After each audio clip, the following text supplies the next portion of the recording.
Experiencia Bíblica en Comunidad estamos leyendo los libros de la Biblia a través de la historia del pacto, ¿sí?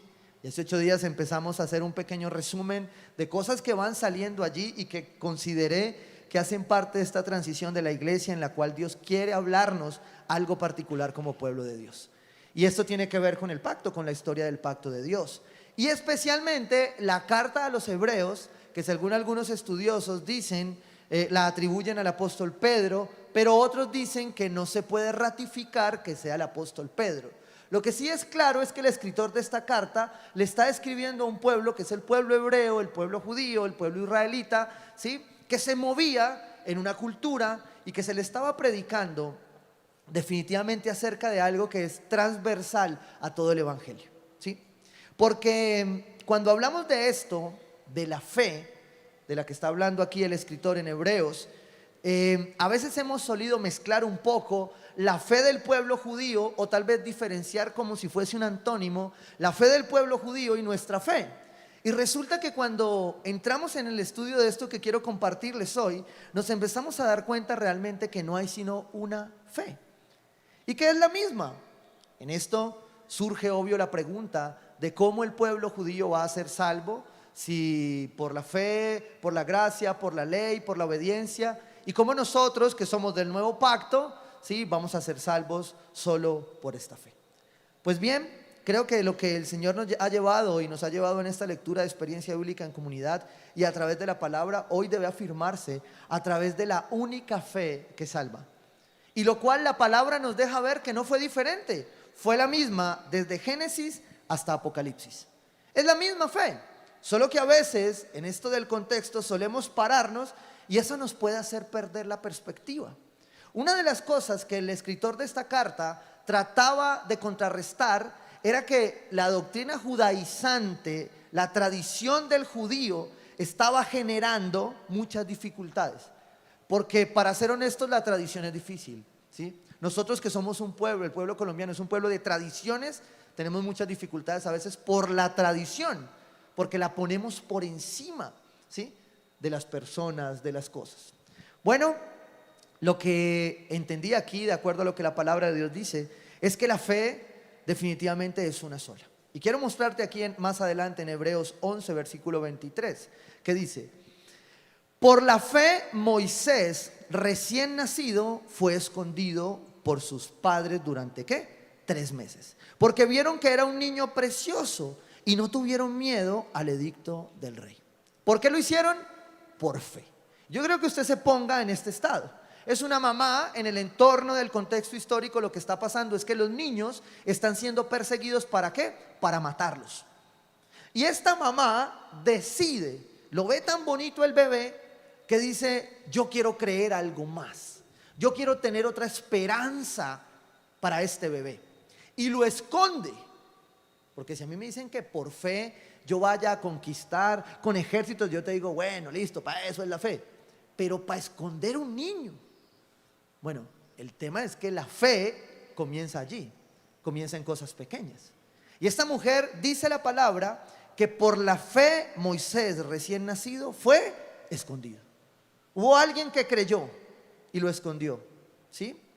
Y sigue diciendo, versículo 24: por la fe Moisés ya adulto, o sea que ¿qué pasó? Que la fe de esa mujer lo dejó con vida y creció y se volvió adulto. Dice: por la fe ya adulto renunció a ser llamado hijo de la hija del faraón. Renunció, dice: prefiero ser maltratado con el pueblo de Dios a disfrutar de los efímeros placeres ¿de qué? Del pecado. Lo que está diciendo la palabra acá es que la fe te mantiene en santidad. La fe te aleja del pecado. ¿Cuál? La misma de aquella mujer que escondió al bebé, ¿sí? Y esa fe es la fe que la palabra de Dios nos deja ver que es transversal a todos nosotros. A lo que tú vives hoy y a lo que vas a vivir mañana. Y a lo que ya viviste, sigue diciendo la palabra. Consideró que lo oprobio por causa del Mesías era una mayor riqueza que los tesoros de Egipto. Y aquí quiero conectarte con algo, que es la forma en la que tú puedes aprender a leer la palabra de Dios con el visor correcto y apuntando a lo correcto. Lo que está diciendo acá es que cuando tú lees el Antiguo Testamento y ves a Moisés, ves el Evangelio, ves a Jesucristo, ves a los apóstoles, ves el nuevo pacto, ves la cruz. Y si no lo ves, es porque estás leyendo mal. Es porque tu corazón está desenfocado. Porque esa fe es transversal, vuelvo y te lo repito, de Génesis a Apocalipsis. Y si esa es la fe que nos mueve, entonces tú y yo deberíamos movernos por la misma fe. ¿Sí? Y miren lo que termina de decir acá: porque tenía la mirada puesta en la recompensa. Por la fe salió de Egipto sin tenerle miedo a la ira del rey, pues se mantuvo firme como si estuviera viendo ¿a quién? Al invisible. ¿Dónde estaba su fe? Su fe estaba enfocada, su fe estaba colocada en lo correcto, su fe estaba proyectada en algo más a venir a la iglesia, a servir, a tener Biblia, a que Dios me bendiga. Su fe estaba colocada en algo mayor, ¿sí? Y el pacto de Dios sobre su pueblo nos deja ver eso en nuestras vidas. Ahora surgía una pregunta muy interesante aquí. Y tú, por fe, por esa misma fe, ¿qué paso estás dispuesto a dar hoy? Si esa es tu fe, la fe de Moisés, la fe de la mamá de Moisés, la fe de Abraham, ¿sí? La fe de todos aquellos que creyeron. Si esa es tu fe hoy, si yo la apunto bien y la palabra de Dios me está diciendo que esa es la fe que yo tengo, ¿tú qué estás dispuesto a dar hoy por fe? A decidir hoy por fe. ¿Qué hay en tu vida que tienes que creer? ¿Qué pecado hay donde tú tienes que entender hoy que por fe tú lo puedes soltar? Porque es la misma fe. Yo te estoy colocando esta fe en dos puntos equidistantes con mucha información en el centro. Pero quiero llevarte a algo muy especial. Y es que cuando empiezo a ver esta fe de estos hombres que Hebreos menciona como el salón de la fama del reino de los cielos, ¿cierto? Me muestra que estos hombres, dentro de su fe, caminaron alrededor de milagros.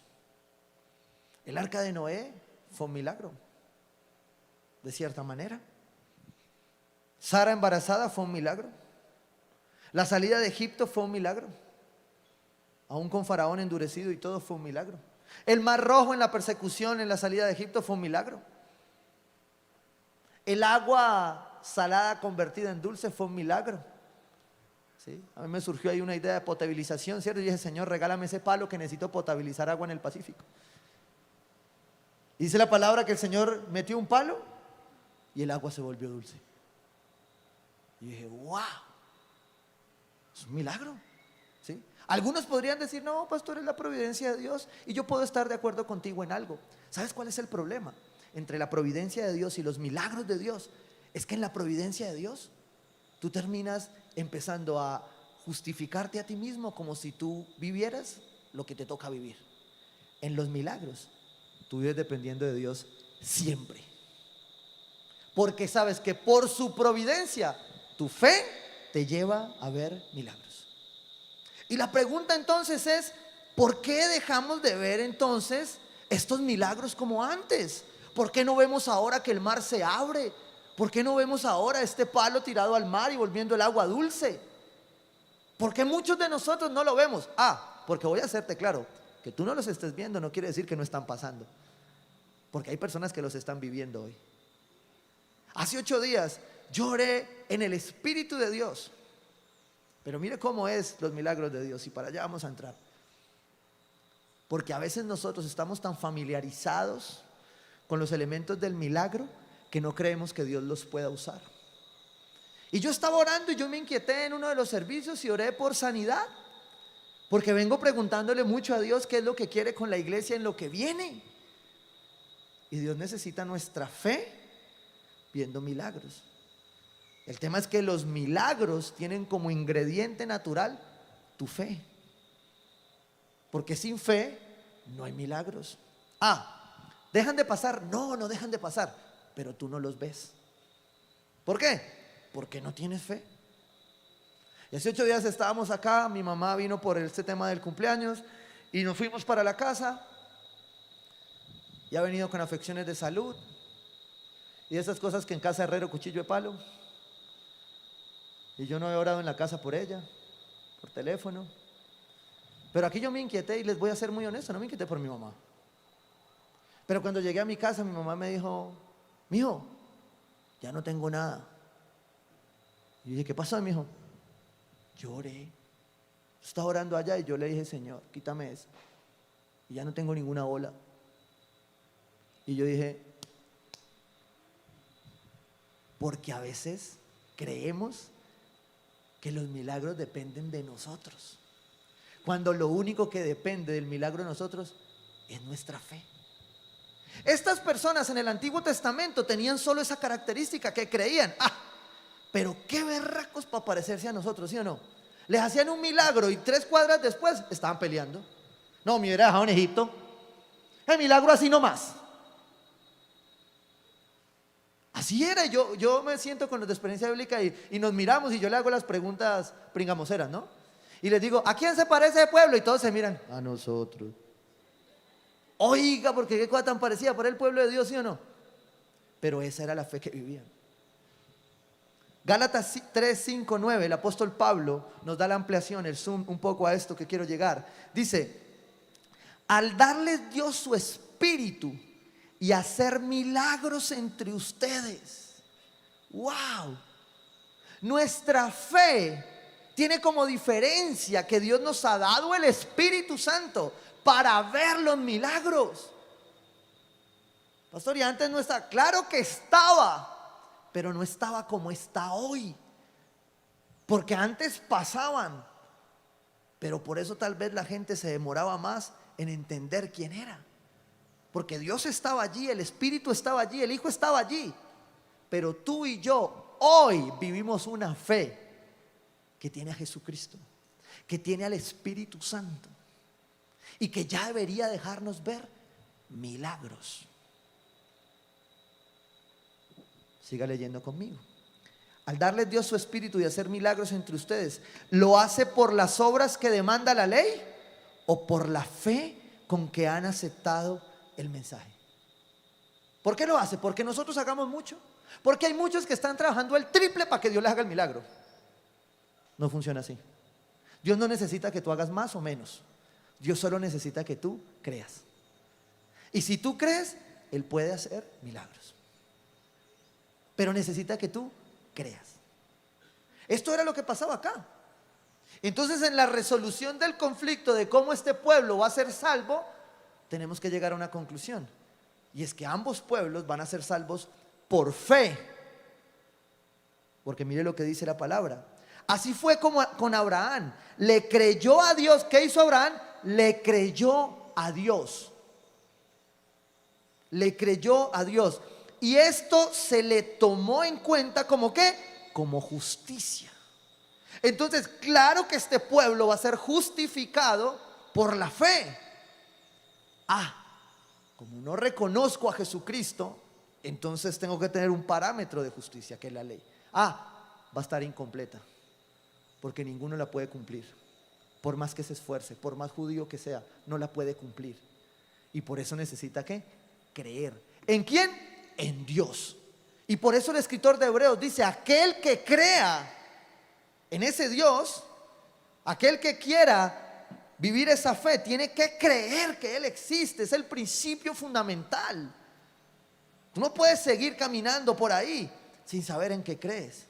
No sé si alguno vio una película muy mala que hubo un día, que era una película de un joven y un tigre.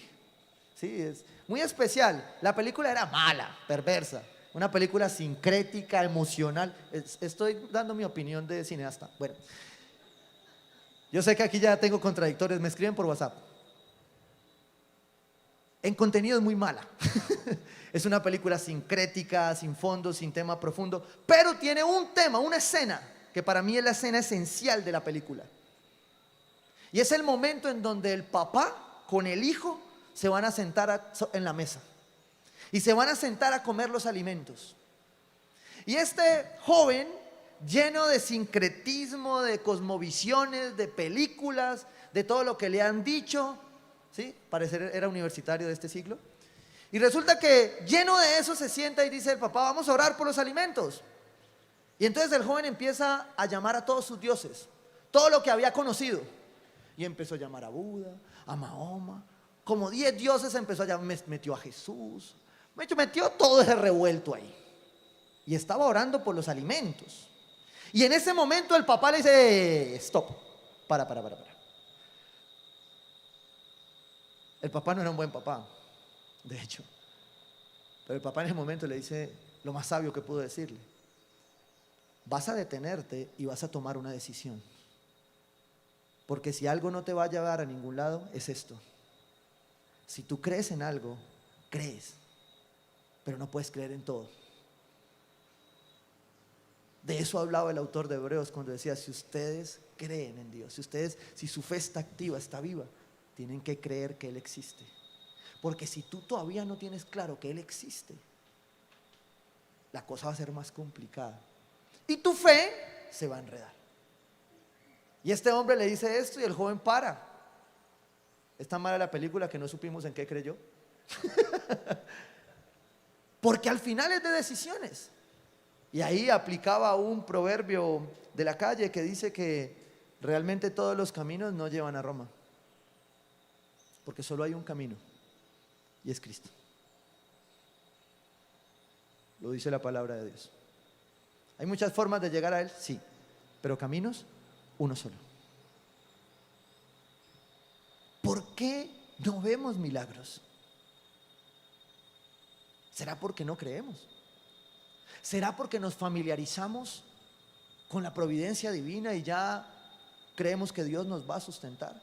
Porque le escuchaba a un buen predicador hace algunos días. ¿Qué pasa entonces si sacamos los milagros de la Biblia?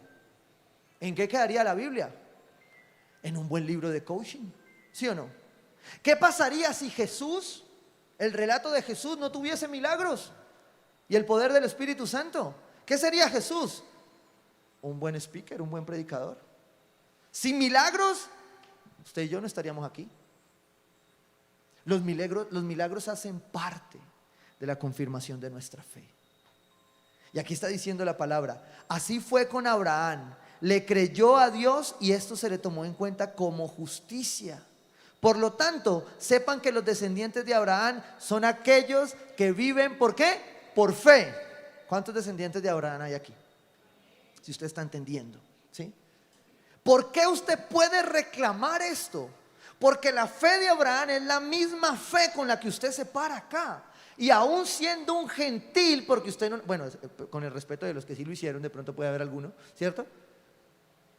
No nacimos allí, no tenemos esa descendencia sanguínea, pero a través de lo que Jesús hizo en la cruz, usted y yo, que estamos convencidos de la fe que tenemos, podemos creer en lo que Abraham recibió como promesa. Sepan que los descendientes de Abraham son aquellos que viven por la fe. En efecto, la Escritura, habiendo previsto que Dios justificaría por la fe a las naciones, por creer en Dios, por creer en lo que Él hace, dice, anunció de antemano el Evangelio. ¿A quién? A Abraham. ¡Wow! Pastor, ¿y qué evangelio leía Abraham? ¿Sí? Pues Abraham leía el evangelio que usted y yo leemos, el de la fe, el de Jesucristo. Por eso creía.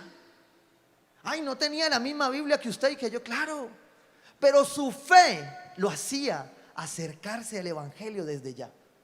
Usted me está entendiendo que si usted lee el Antiguo Testamento tiene que ver el Nuevo. Es imposible que usted lea el Antiguo y se quede allí. Y eso es lo que le ha pasado a muchas personas, que en un dolor, que en un golpe se confundieron, se fueron a buscar malas viejas y terminaron confundidos en una secta, ¿sí? O vueltos a la tradición, amarrados haciendo tradiciones, normas, ritos, que ya usted no tiene que hacer por lo que Jesucristo hizo en la cruz. Eso fue lo que pasó aquí. Y eso me dejaba entonces ver que la salvación del pueblo de Dios siempre, siempre ha sido por fe. Las cuentas al final se arreglarán por otras razones para cada uno, porque cada uno será juzgado. Pero la salvación, la razón por la que usted y yo estamos acá, es por fe. Porque es de lo que se trata esto. Pablo en Romanos, a los romanos se lo dice de esta manera: en efecto, no fue mediante la ley como Abraham y su descendencia recibieron la promesa de que él sería heredero del mundo, sino mediante la fe, la cual se le tomó en cuenta como ¿qué? Como justicia. Y vuelvo a Gálatas, dice: por medio de ti serán bendecidas todas las naciones. Así que los que viven por la fe son bendecidos junto con Abraham. Su promesa baja y usted y yo recibimos la bendición. Pero entender esto en este siglo es difícil, porque tú te preguntas: ¿por qué yo no veo el milagro? Porque ya no vemos milagros tan creativos como los que Jesús hacía. Porque en el antiguo fueron de una manera. En el antiguo se abría el mar, mire, convirtió agua salada en agua dulce. Y después se tecnificó y era agua en vino. Mejoró, subió de nivel, diría un borracho, ¿sí o no? Porque Dios es así. Y la pregunta es: ¿por qué usted y yo no vemos ahora esos milagros? ¿Por qué usted y yo ahora no podemos ver que Dios nos sane como me pasó hace 8 días milagrosamente? Wow. Señor, me falta fe. ¿Qué es lo que está pasando? ¿Qué ha pasado con nuestra fe? Si la fe es igual en todos los tiempos, hasta la venida de nuestro Señor. Y la fe que tú y yo estamos conociendo a través de la palabra de Dios nos debe apuntar a lo que está por venir, a lo mejor, a lo bueno, a lo que Dios tiene para ti. Pero a veces no lo hacemos, no lo vemos. Y lo que el pueblo de Dios en este camino de este pacto nos deja ver es la fidelidad de Dios siempre sobre su pueblo, a pesar de nuestra necedad, a pesar de nuestra duda, y a pesar de esta primer característica de una fe de pacto. Yo quiero darte 4 características que tiene una fe que entiende el pacto de Dios. Una fe de un pacto. La primer característica que tiene es el corazón. Una fe de pacto entiende que este es un tema del corazón. Déjeme le explico. Hebreos 3, versículo 14. Hemos llegado a tener parte con Cristo, con tal que retengamos firme hasta el fin la confianza que tuvimos al principio. ¿Cuántos, no van a levantar la mano, cuántos hoy saben que hubo tiempos donde usted creyó más?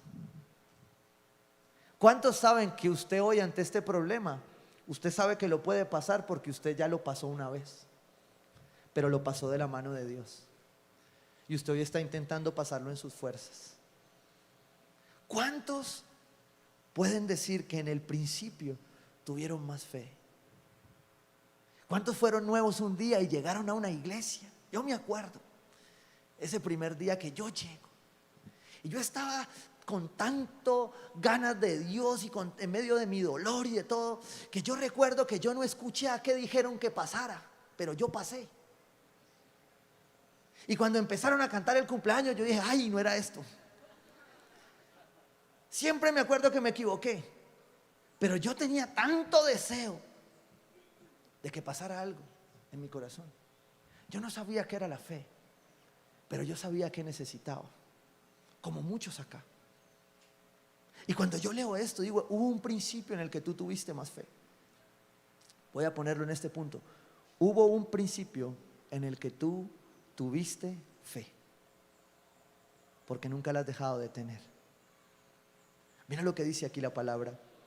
Como se acaba de decir: si ustedes oyen hoy su voz, no endurezcan el corazón como sucedió en la rebelión. La fe que ve milagros es una fe de un corazón sano, porque el corazón que no está sano no puede ver milagros. ¿Cómo así, pastor? O sea, ¿no pasan milagros? No, sí pasan, pero tú no los ves. Le pasan a todos, menos a ti. ¿Por qué? Porque el corazón está endurecido. Y una fe que entiende que la fe es un tema del corazón, no de plata, no de que recibo, sino del corazón, entiende que la falta de sanidad endurece el corazón. que la falta de procesar mis heridas endurece el corazón. Y cuando mi corazón se endurece, yo dejo de ver los milagros, yo dejo de ver las sanidades, yo dejo de ver las puertas abiertas. ¿Por qué? ¿Porque dejé de creer? No, estás aquí de hecho porque crees que hay algo que necesitas. Pero la fe se fue tapando, se fue tapando, se fue ahogando. Dice la parábola que la semilla se sembraba y alguna se ahogaba, otra se secaba, otra no estaba tan profunda para que diera fruto. Y así ha pasado con nuestra fe.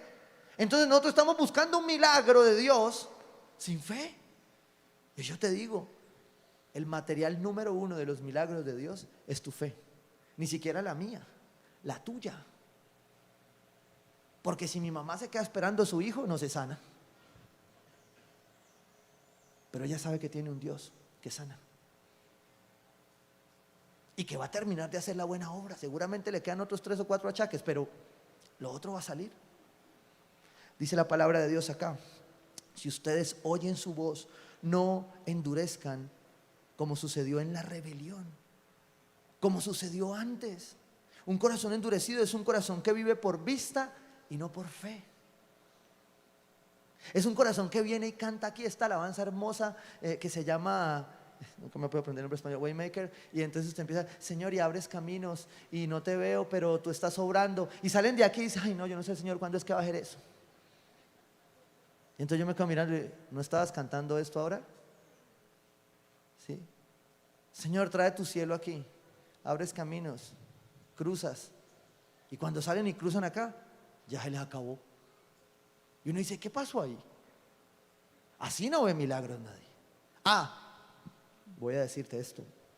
Cuando vemos este pueblo de Dios que caminó a la tierra prometida, vemos un pueblo que vio los milagros, aún con una fe igual a la tuya y la mía.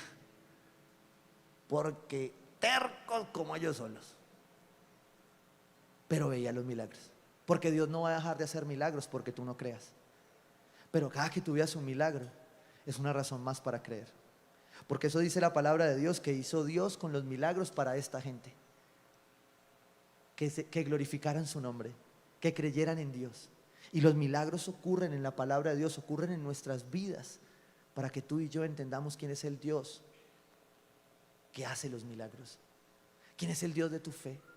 ¿Quién es el Dios en el que crees? Y por eso es necesario que la iglesia se mueva.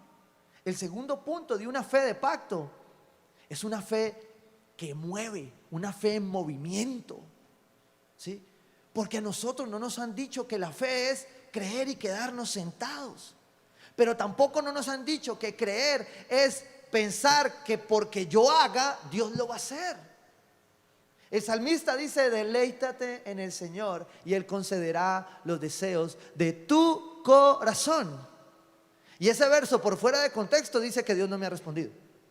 Pero en contexto lo que dice es que mi corazón no está alineado con su corazón. ¿Por qué? Porque no me he deleitado. Porque si yo me deleito, mis planes se alinean. Entonces yo voy a ver el milagro. Incluso voy a ver el milagro en aquello pequeño. Cuando yo me levanto a veces y veo un milagro que ronca a mi lado. Pero es un milagro, ¿sí? Todos vienen con cositas, pero es un milagro. Ella dirá lo mismo, ¿no? Pero es un milagro. Mira el que tiene al lado si no es un milagro. Mírelo, mírelo. Él es feito, pero míralo. No es un milagro. No es un milagro que tú y yo, viviendo en la segunda ciudad más peligrosa de este mundo, estemos aquí. Es un milagro. Es un milagro. Pero, ¿qué pasó entonces con nuestra fe? ¿Por qué no vemos otros? Mateo 17, 19, 20 dice: ¿después de qué? Estaban los discípulos intentando liberar, echando fuera un chamuco, ¿sí? Un demonio. Y dice: después los discípulos se acercaron a Jesús y en privado le preguntaron: ¿por qué nosotros no pudimos expulsarlo? ¿Por qué nosotros no pudimos hacerlo? Y mira lo que dice: porque ustedes tienen tan poca fe. A mí me dicen eso y yo salgo a buscar un gimnasio de fe. El problema es que nadie sabe que la vida es un gimnasio de fe. Que cada etapa de mi vida es una rutina de fe. Que cuando éramos jóvenes teníamos unos problemas, unas dificultades con la fe, que teníamos crisis de fe. Y yo te quiero decir a ti hoy, joven especialmente, si tú estás teniendo una crisis de fe, gloria a Dios, eres normal. De hecho, y eres un hijo de Dios.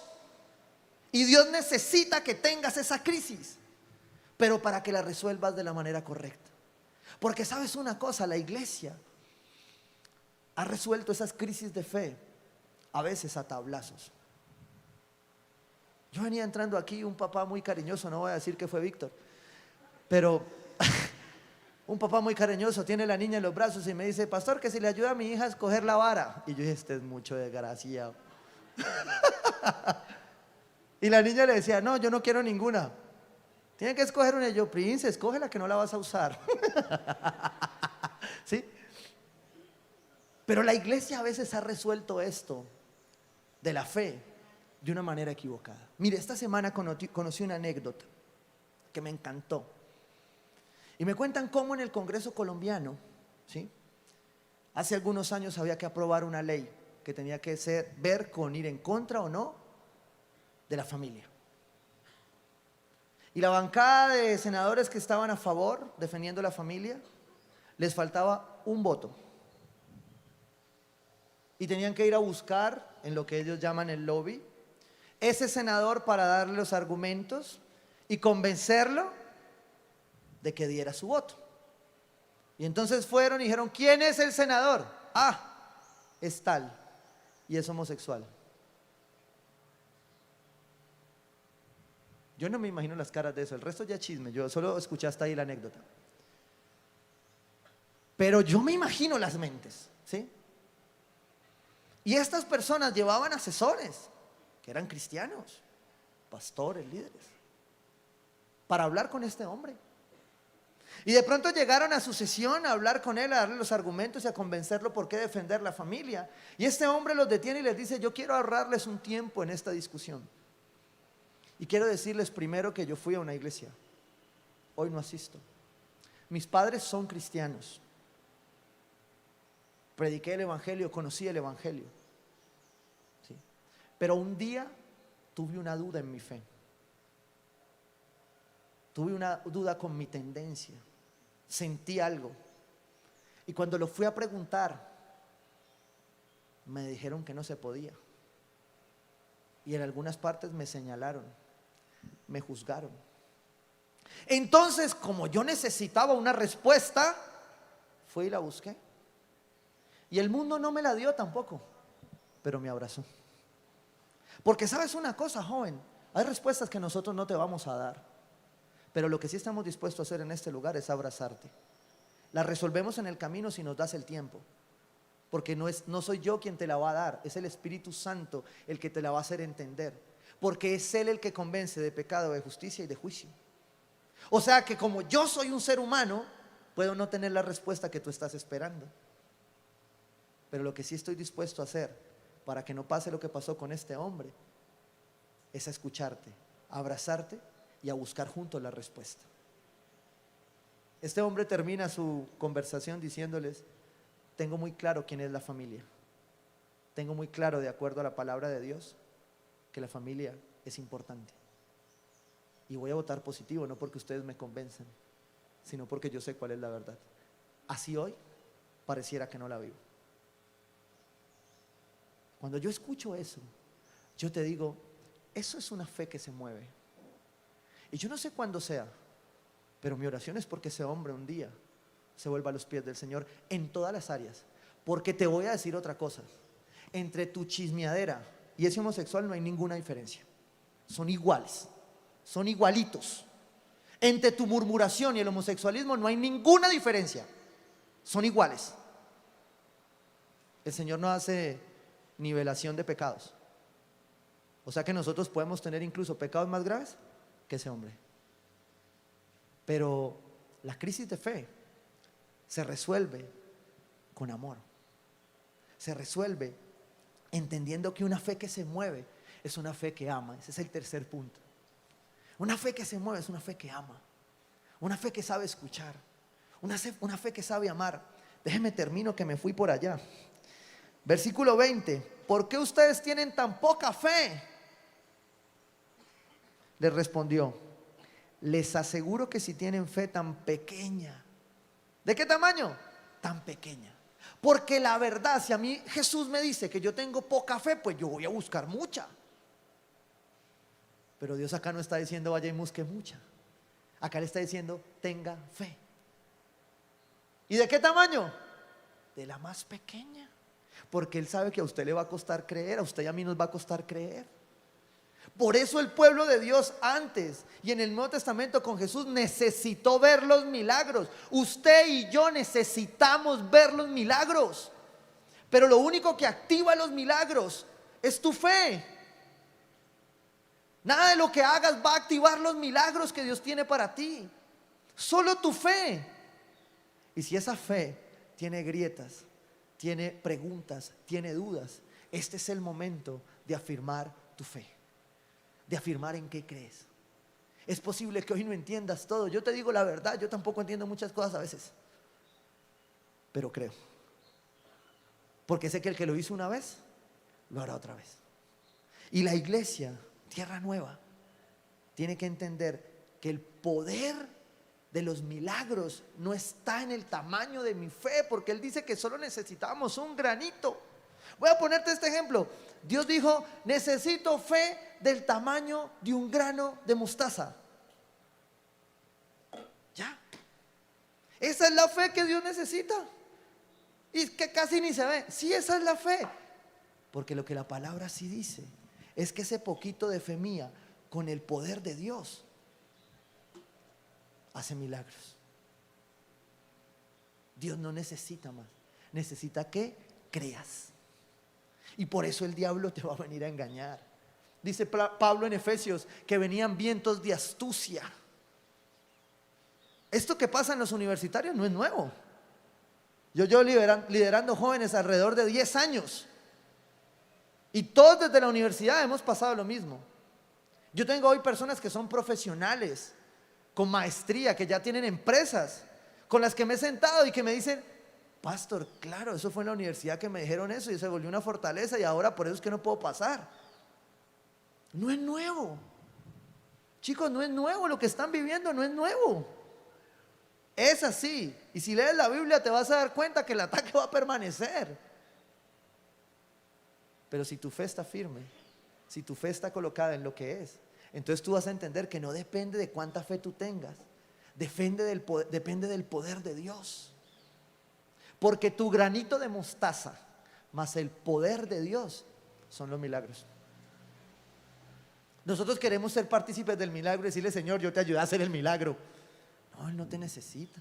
Él necesita solo que tú creas, que tú pongas tu grano de mostaza, que tú pongas el tuyo, que tú pongas el tuyo, yo pongo el mío y que juntos hagamos un milagro.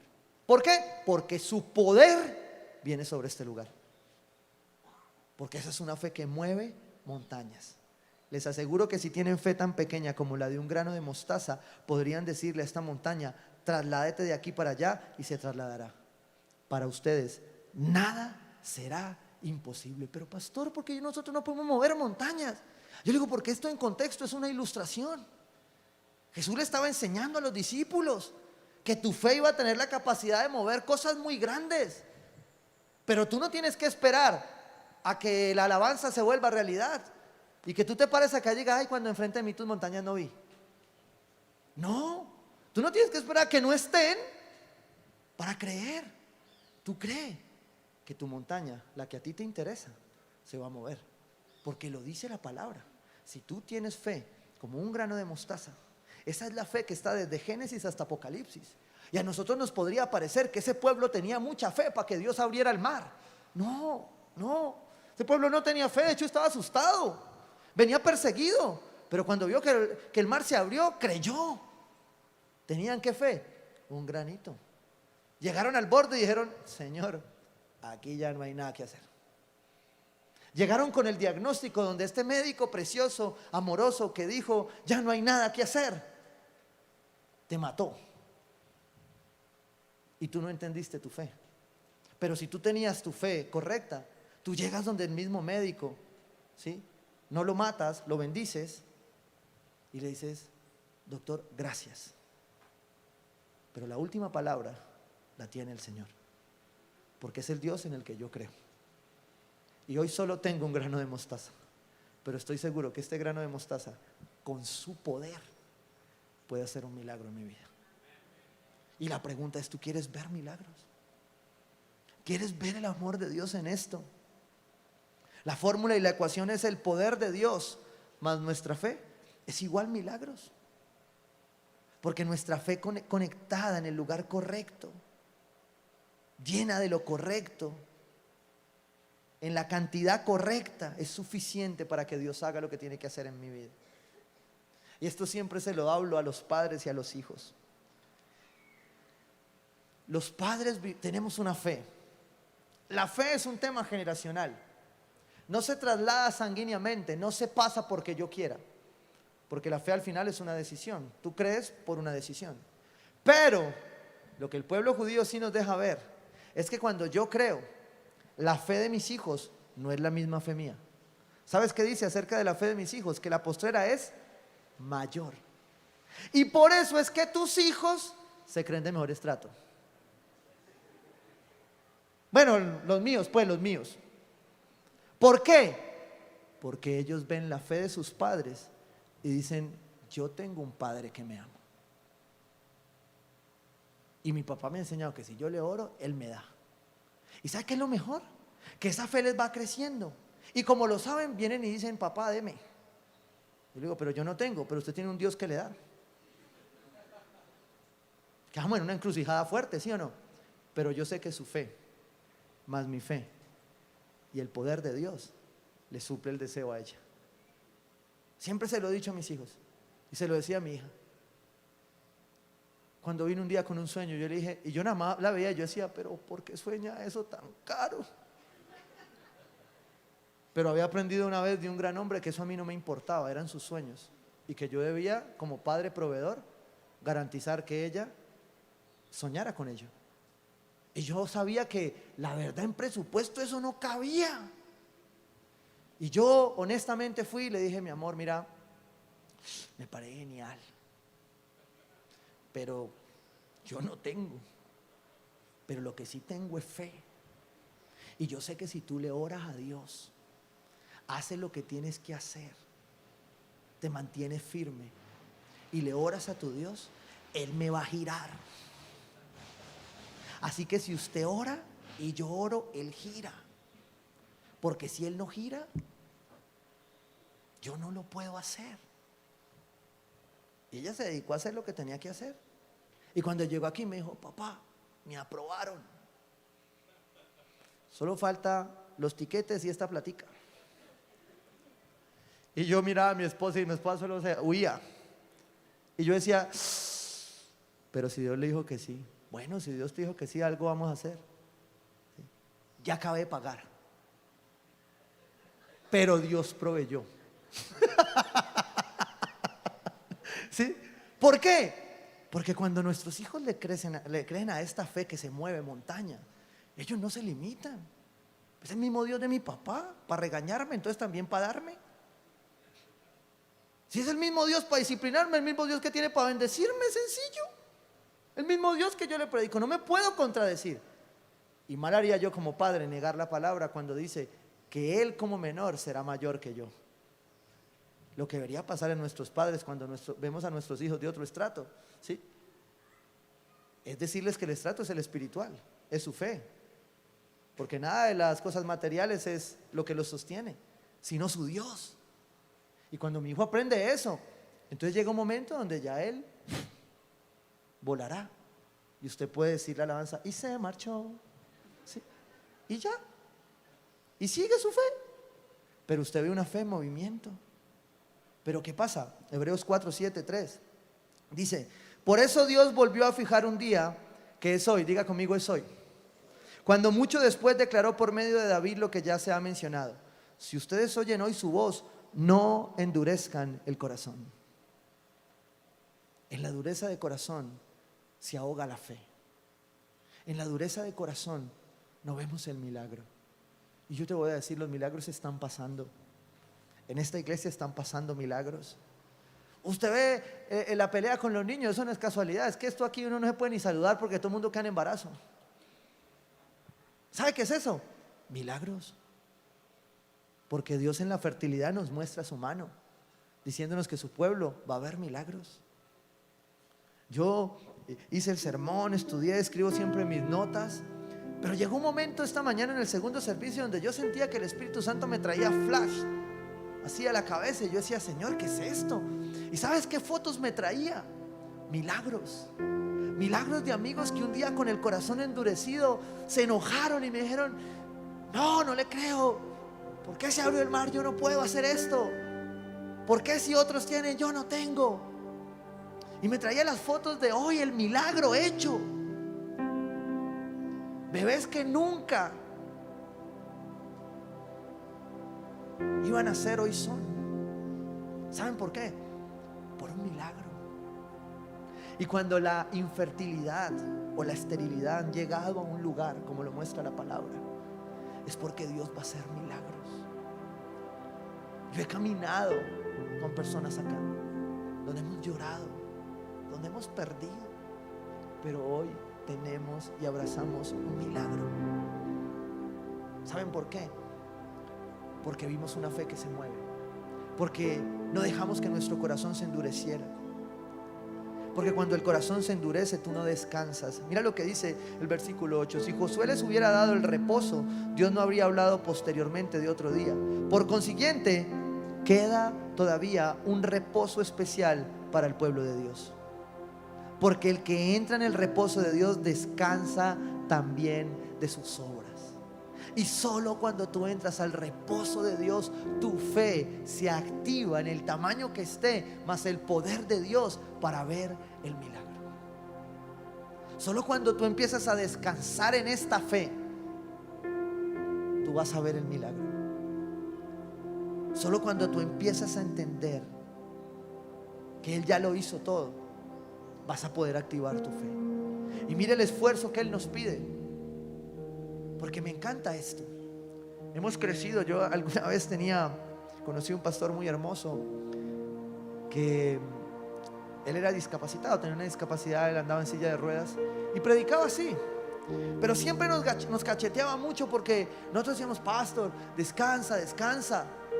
Y él decía y se subía y uno ya cansado y él con todas las ganas de seguir en esa silla de ruedas. Y nosotros decíamos, yo tengo piernas, él no está cansado y él sí.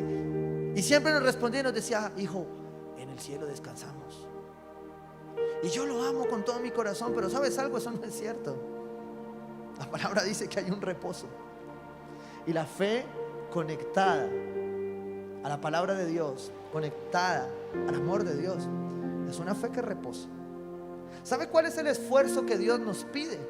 Léalo ahí conmigo en el versículo 11. Esforcémonos pues por entrar en ese reposo. El esfuerzo no es por hacer más, es por descansar. El esfuerzo es por detenernos. El esfuerzo es por tomar decisiones que hagan la voluntad de Dios. El esfuerzo es por no cansarnos más intentando hacerlo en nuestras fuerzas. Y el comienzo de ese reposo es fe. Porque ¿sabes qué pasa con una persona que está esclavizada, que es laboradicta? Le falta fe. Porque cree que si se detiene, Dios no puede prosperar su negocio. Entonces, ¿cómo voy a ir a la iglesia a Dios el domingo si yo tengo que abrir el negocio? Tengo que trabajar. Yo no puedo perder tiempo, Señor. Pero el Señor te dijo que reposaras un día.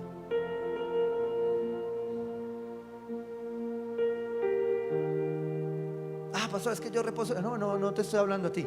Estoy hablándote del que no reposa ni lunes, ni martes, ni miércoles, ni jueves, ni viernes, ni sábado, ni domingo. Porque sé que hay personas que tienen que trabajar un domingo, como yo. ¿Qué hago? Pero la palabra dice que si hay fe, usted reposa. Y si usted reposa, entonces usted va a ver milagros. Porque por andar corriendo pasó por encima del milagro y no lo vio. Señor, regálame la idónea. Pero por estar corriendo no la vio, ¿sí? Y por eso es que usted ve a veces parejas donde usted ve el man y uno dice, y con esa cara la hija mujer que tiene, ¿no? Y uno dice, pero ¿cómo hizo? Tiene el verbo, la palabra. No, ¿sabe qué pasa? Son gente que reposa. Si Dios me lo prometió, Dios me lo da.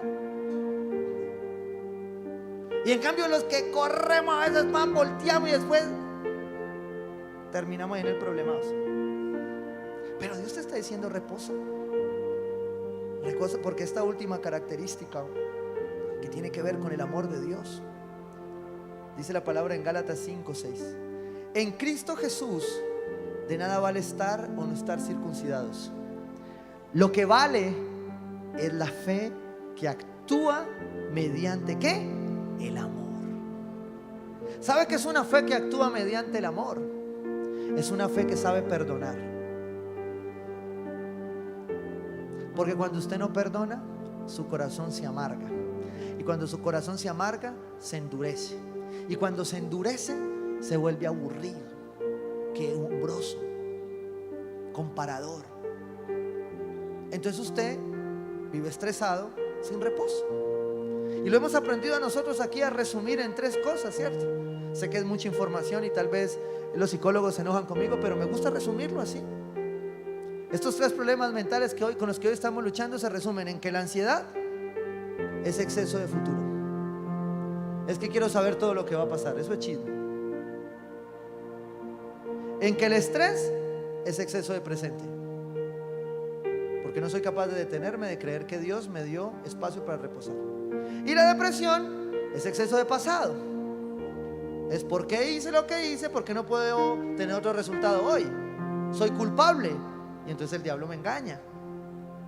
Cuando Dios me está llamando a decirme hoy: entra en mi reposo y cree nada más. Perdona lo que tienes que perdonar. No tengas cargas con nadie. En lo que dependa de ti, procura estar en paz con todos. Y esta ilustración me encantó, porque ¿sabes qué pasa con Dios a veces? Cuando entra esta fe de reposar, es que a veces Dios tiene que entrar a intervenir esta fe. Y uno espera que Dios venga todo cariñoso y le diga: no, venga, mijito, déjese. Y hay momentos que Dios tiene que obrar como un médico cirujano. ¿Sí o no? ¿Cómo actúa un médico cirujano? Usted ya lo llevan listo, se lo ponen ahí en la camilla, él saca un cuchillo y coge y dice: ay, pasito, doctor, pasito. Y no, él ya sabe que tiene que cortar. Cuando Dios hizo este trasplante, está haciendo lo mismo. Yo sé que pareciera brusco, pero Dios está probando tu fe, porque quiere que tú veas milagros, porque quiere que tú veas lo siguiente. Quiere que no olvides esto que spoileaba Edison ahora aquí en la entrada. Romanos 8:35. ¿Quién nos apartará del amor de Cristo? La tribulación, la angustia, la persecución, el hambre, la indigencia, el peligro, la violencia. Así está escrito: por tu causa siempre nos llevan a la muerte, nos tratan como ovejas para el matadero. Sin embargo, en todo esto somos más que vencedores por medio de aquel que nos amó. La fe es amor. Porque cuando Dios te está proponiendo que le creas, ¿sabes qué está diciendo Él? Yo te di primero. Tanto amó Dios al mundo que dio a su Hijo unigénito. ¿Cuánto entregó? Todo. Todo. Entregó todo. Y dice: sin embargo, en todo esto somos más que vencedores por medio de aquel que nos amó. Pues estoy convencido que ni la muerte, ni la vida, ni los ángeles, ni los demonios, ni lo presente, ni lo porvenir, ni los poderes, ni lo alto, ni lo profundo, ni cosa alguna en toda la creación podrá apartarnos del amor que Dios nos ha manifestado en Cristo Jesús nuestro Señor. Cuando usted entiende entonces esto, cuando usted entiende que se trata de su corazón, que la fe es una fe en movimiento, que es el amor de Dios el que te permite creer, entonces tú vas a apuntar a la razón por la que los antiguos creían, y era una promesa. El pueblo de Israel caminaba con una promesa de llegar a una tierra prometida. Tú y yo estamos aquí Porque tenemos una promesa que se llama salvación, que se llama eternidad. Pero si tú no sabes qué es eso, vas a caminar en frustración pensando que los placeres, las riquezas, el hacer, el tener, el parecer es tu promesa. Y esa no es la promesa de Dios. Porque bien nos lo recordó y nos dijo: en este mundo tendremos ¿qué? Aflicciones, pero tranquilos, yo he vencido al mundo. Y hace algunos años, en esas de hacer devocional, leer libros, de intentar tener una relación con Dios, Dios escribió una promesa. Y yo recuerdo que yo tomé de esas que yo no sé quiénes resaltan la Biblia. A mí me gusta mucho rayar. Estos días me mandaron un meme con los de experiencia bíblica. Decía yo resaltando el libro de experiencia bíblica y estaba todo tachado. Porque ¿qué es importante? Y uno lee eso y uno cree que todo es importante. Está uno como con hambre viendo todo lo nuevo. Bueno, un día yo estaba allí, hace algunos años, y Dios me llevó por un pasaje y yo dije: wow, Señor, esto es una promesa. Y yo la taché. A mí me gusta resaltar. Y yo me acuerdo que la anoté. Está en mi Biblia vieja, le tiene como 5 empastadas, pero es que las lágrimas guardan. Y yo llegué y miré eso y dije: hace tantos años. Pero yo la anoté en ese momento y voy a serte honesto, yo no entendía, era una promesa. Recuerdo tanto que le dije a mi esposa: vea, el Señor me dijo que nos va a dar una tierra nueva, vámonos a sacar la visa ya. Y salimos muy obedientes porque el Señor nos había dado una promesa: saque la visa que nos vamos. El Señor habló. Y mi esposa, muy obediente, fue, sacó su visa y dijo: nos vamos por una tierra nueva. Ya se veía en Miami, feliz pues. Claro, mi esposa es la que me aterrizaba de mis promesas. Segunda de Pedro 3:13 dice lo siguiente. Y yo te quiero decir algo. Si tú estás aquí hoy, si tú ya llegaste aquí, Dios te trajo aquí para que tu fe más su poder te lleven a ver milagros. No soy yo quien los va a hacer, no son nuestro liderazgo, no soy la alabanza tocando bonito que cada vez está sonando mejor porque tenemos ingeniero de sonido nuevo. No va a ser eso. ¿Sabe qué lo va a hacer? Tu grano de mostaza más el poder de Dios. ¿Y sabes por qué te trajo Dios acá? Porque tú tienes promesas. Segunda de Pedro 3:13 dice: pero según su promesa. ¿De quién? De Dios. Esperamos un cielo nuevo y una tierra nueva en la que habite la justicia. Una fe que se mantiene, una fe que se mueve, una fe que sana su corazón, una fe que se construye en amor, reposando en el Señor, una fe que se sustenta en la palabra de Dios, en sus promesas. Es posible que hoy no entiendas, pero yo te digo, hoy es el tiempo de que aunque no veas, creas. Porque estoy convencido que el que hizo esta promesa para este lugar lo va a hacer en tu casa. Porque malo sería decirte que esto está creciendo y tú no. Malo sería creer que Dios haga milagro en mi vida y no en la tuya. Y esta fe de la que yo te estoy hablando, que atraviesa la palabra de Dios, es la fe que te promete a ti algo nuevo, pero es por su palabra. Por eso nuestra fe no es una fe de razonamiento, abstracta, rara. Es una fe basada en las promesas de Dios, en su palabra. El mismo Hebreos 7 dice: ciertamente la palabra de Dios es viva y poderosa y más cortante que cualquier espada de 2 filos. Penetra hasta los huesos. Ay, yo a veces me quisiera convertir en espada a coger a más de uno y quisiera hacer como la Biblia y metérmele ahí.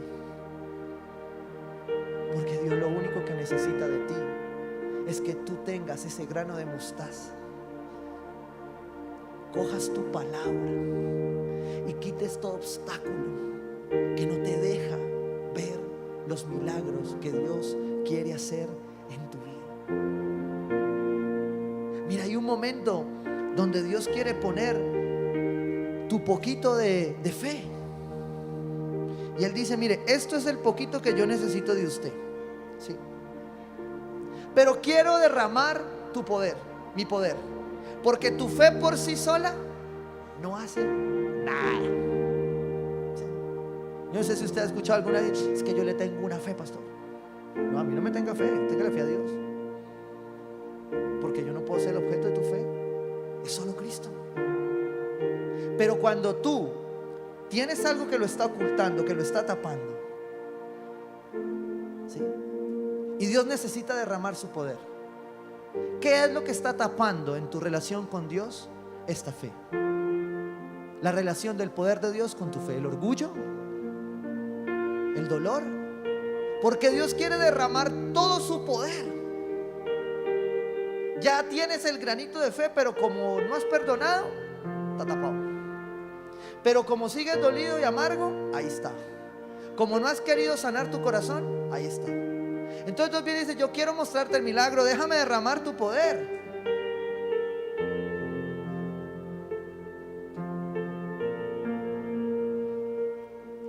Con este poquito es más difícil, pero si tú lo dejas y empiezas a llenarlo, Él derrama su poder. Él derrama su poder. La palabra dice que el que lo pida, que al que lo pida Él se lo da. Tú quieres ver milagros, quita los obstáculos. Esa es la exhortación que la palabra nos da en Hebreos 12. Y con esto sí termino. Te lo voy a leer en dos versiones de la Biblia. Hebreos 12:1 en la Nueva Traducción Viviente. Dice: por lo tanto, ya que estamos rodeados por una enorme multitud de testigos de la vida de fe, dígale: gracias por estar conmigo. Y al que tiene al lado: eres un testigo de mi fe. Quitémonos todo peso que nos impida correr. Quita todo lo que está estorbando a que el poder de Dios se sume a tu fe para hacer un milagro. Es orgullo, es un pecado, es dureza de corazón. Es que quítalo hoy. Mira lo que dice la palabra: quitemos todo peso que nos impida correr. Habacuc 2:2 dice, escribe la visión, ¿sí? Las versiones antiguas dicen: para que pueda leerse corriendo. Lo que está diciendo la palabra de ahí es para que se pueda leer de corrido, para que cuando tú vayas con mucho afán la leas y la veas. Ese es el versículo clave de esta iglesia. Y cada que hay crisis, cada que hay problemas, yo digo: ay, Señor, les daré un cielo nuevo y una tierra nueva. Que no es esta, estoy seguro que no es esta, pero esa tierra nueva donde tú y yo vamos, donde nos espera la justicia perfecta, ¿sí? Apunta a una sola cosa: quitémonos todo peso que nos impida correr, especialmente el pecado que tan fácilmente nos hace tropezar. Ay, hay momentos donde lo que está tapando el milagro es un pecado. Quítatelo. Ya hoy decídelo. Todo es que usted no sabe lo duro. Busca ayuda, no estás solo. Aquí vamos a responder tus preguntas y si no las sabemos buscamos respuesta. Pero no estás solo. Vamos a batallar. Dice: y corramos con perseverancia la carrera que Dios nos ha puesto. ¿Por dónde? Por delante, porque lo mejor que está por venir ya no está atrás. Si tú luchas con pensamientos sobre tu pasado, recuerda esto hoy y siempre: el Dios que está por venir tuyo está delante y no atrás. Y dice que lo que te pasó atrás Él ya lo echó al fondo del mar, y que no lo recuerda y que no lo necesita, que te deja un espejo pequeñito para que tú recuerdes que por ahí el diablo te va a atacar, pero que tú ya eres libre para ir por lo que está donde adelante. Y yo podría decirte que este versículo 2 resume la prédica y con esto habría salido más rápido. Porque de esto se trata tu fe y la mía. De esto se trata tu grano de mostaza. De que esa fe esté enfocada, esté fijada. Fijemos la mirada en Jesús. De eso se trata tu fe, de Jesucristo. Tú no entendiste el resto, estaba como enredado, no me importa, entiende esto. Con que tu fe esté enfocada en Jesucristo es suficiente.